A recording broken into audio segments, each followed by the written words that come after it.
प्यारे बच्चों, सुप्रभात। हिंदी की कक्षा में फिर से आपका स्वागत है।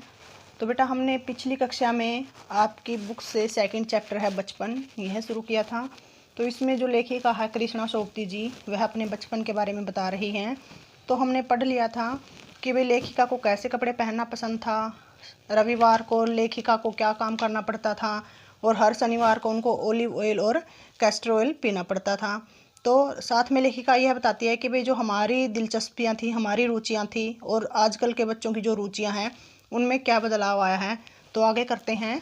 याद रहे उन दिनों कुछ घरों में ग्रामोफोन थे, रेडियो और टेलीविज़न नहीं थे। तो लेखिका बताती है कि उस समय जो ग्रामोफोन होते थे वह भी कुछ ही घरों में मिलते थे, रेडियो और टेलीविज़न तो होते ही नहीं थे। हमारे बचपन की कुल्फ़ी आइसक्रीम में बदल गई है, कचौड़ी समोसा किस में बदल गए हैं, पेटीज में बदल गए हैं। सहतूत फालसे और खसखस के शरबत जो है वह कोक पेप्सी में बदल गए हैं।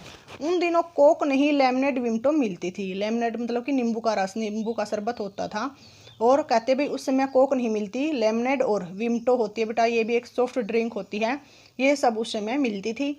शिमला और नई दिल्ली में बड़े हुए बच्चों को वेंगर्स और डेविको रेस्तरां होता बेटा होटल की चॉकलेट और पेस्ट्री मजा देने वाली होती थी।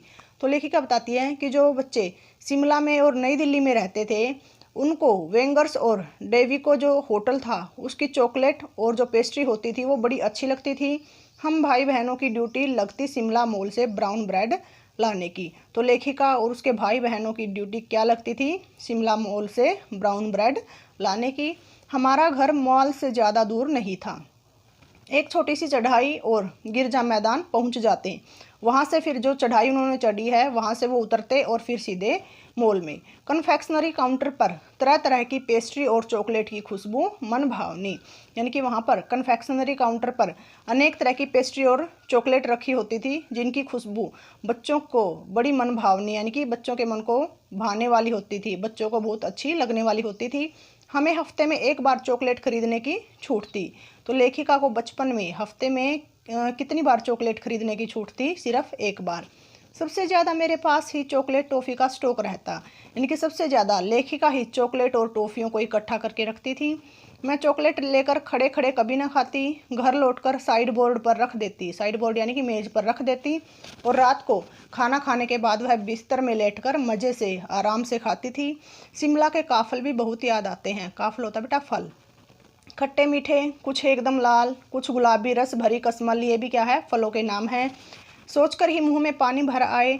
चेस्टनट एक और गजब की चीज़। तो चेस्टनट का एक पेड़ होता है, इसके फल लगते हैं बेटा। तो ये कहती है कि भाई ये भी बड़ी मज़े वाली होती थी। आग पर भुने जाते थे और फिर छिलके उतार कर मुँह में, यानी कि इनको आग पर भूनते और फिर छिलका उतार कर इनको खाते थे। चने जोर गरम और अनारदाने का चूर्ण। हाँ, चने जोर गरम की पुड़िया तो तब भी थी और वह अब भी नज़र आती है, यानी कि जो चने होते हैं भुने हुए चने, तो लेखिका कहती है कि वह तो पहले भी मिलते थे और आजकल भी मिलते हैं। पुराने कागजों से बनाई हुई इस पुड़िया में निरा हाथ का कमाल है, यानी कि जो ये चने बनाए जाते हैं, भुने जाते हैं, इसमें हाथ का ही कमाल होता है। नीचे से तिरछी लपेटते हुए ऊपर से इतनी चौड़ी कि चने आसानी से हथेली पर पहुंच जाए, यानी कि जिसमें ये चने डाले जाते हैं वो पुराने कागज़ से जैसे एक कोन की तरह बनाई जाती है। आप देखते होंगे कि नीचे से वो तिरछी तिरछे लपेटते हुए कागज़ को बनाई जाती है और नीचे से वो बिल्कुल मतलब संकरी बिल्कुल तंग सी होती है और ऊपर से उसका मुंह थोड़ा खुल जाता है और जिसमें से चने जो हैं वो आराम से लेकर खाए जाते हैं। एक वक्त था जब फिल्म का गाना चना जोर गरम बाबू मैं लाया मज़ेदार चना जोर गरम उन दिनों स्कूल के हर बच्चे को आता था। तो स्कूल के हर बच्चे को कौन सा गाना उस समय आता था?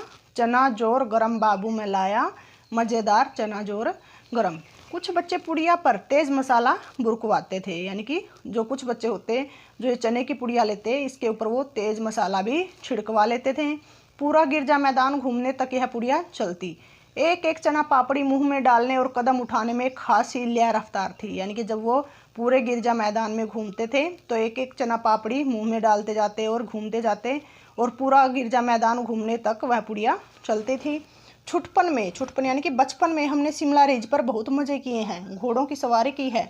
तो बचपन में लेखिका ने घोड़ों की सवारी कहाँ पर की है? शिमला रिज पर। शिमला के हर बच्चे को कभी ना कभी यह मौका मिल ही जाता है। हम जाने क्यों घोड़ों को कुछ कमतर करके समझते हैं। कमतर होता है बेटा कमज़ोर। तो लेखिका कहती है कि भाई हम घोड़ों को न जाने क्यों कमज़ोर समझते हैं, उन पर हंसते थे। ननिहाल के घोड़े खूब हष्ट पुष्ट और खूबसूरत, उनकी बात फिर कभी। तो लेखिका ननिहाल यानी कि अपने नाना नानी के घर के जो घोड़े होते थे उनके बारे में बताती है कि वो बहुत हट्टे कट्टे होते थे, खूबसूरत होते थे। तो लेखिका कहती है कि भाई हम उनके बारे में फिर कभी बात करेंगे। शाम को रंग बिरंगे गुब्बारे, सामने जाखू का पहाड़, ऊंचा चर्च की घंटियां बजती तो दूर दूर तक उनकी गूंज फैल जाती। लगता है इसके संगीत से प्रभु यीशु स्वयं कुछ कह रहे हों। तो जब चर्च की घंटियां बजती तो लेखिका कहती है कि उस समय लगता है कि भाई जो भगवान यीशु हैं वो स्वयं हमें कोई ना कोई संदेश दे रहे हैं। सामने आकाश पर सूर्यास्त हो रहा है, यानी कि सूर्य अस्त हो रहा है, सूर्य छिप रहा है। गुलाबी सुनहरी धारियां नीले आसमान पर फैल रही हैं। दूर दूर फैले पहाड़ों के मुखड़े गहराने लगे हैं और देखते ही देखते बत्तियां टिमटिमाने लगी हैं। यानी कि पहाड़ों पर जब अंधेरा छा जाता है, अंधेरा हो जाता है, तो उस समय रात के समय में जो बत्तियां हैं, जो लाइट हैं, वो जगमगाने लगती हैं। रिज पर की रौनक और माल की दुकानों की चमक के भी क्या कहनी। स्कैंडल पॉइंट की भीड़ से उभरता कोलाहल, कोलाहल होता है बेटा शोर, तो ये जगह का नाम है स्कैंडल पॉइंट। तो वहाँ पर जो लोगों की भीड़ होती, जो भीड़ से शोर शराबा होता, मतलब वो बहुत ज़्यादा होता था। सर्वर स्कैंडल पॉइंट के ठीक सामने उन दिनों एक दुकान हुआ करती थी जिस के शोरूम में शिमला कालका ट्रेन का मॉडल बना हुआ था। तो स्कैंडल पॉइंट के सामने वाली दुकान पर किसका मॉडल बना था? शिमला कालका ट्रेन का। इसकी पटरियां उस पर खड़ी छोटे छोटे डिब्बों वाली ट्रेन, एक और लाल टीन की छत वाला स्टेशन और सामने सिग्नल देता खंबा, थोड़ी दूर पर बनी सुरंगें।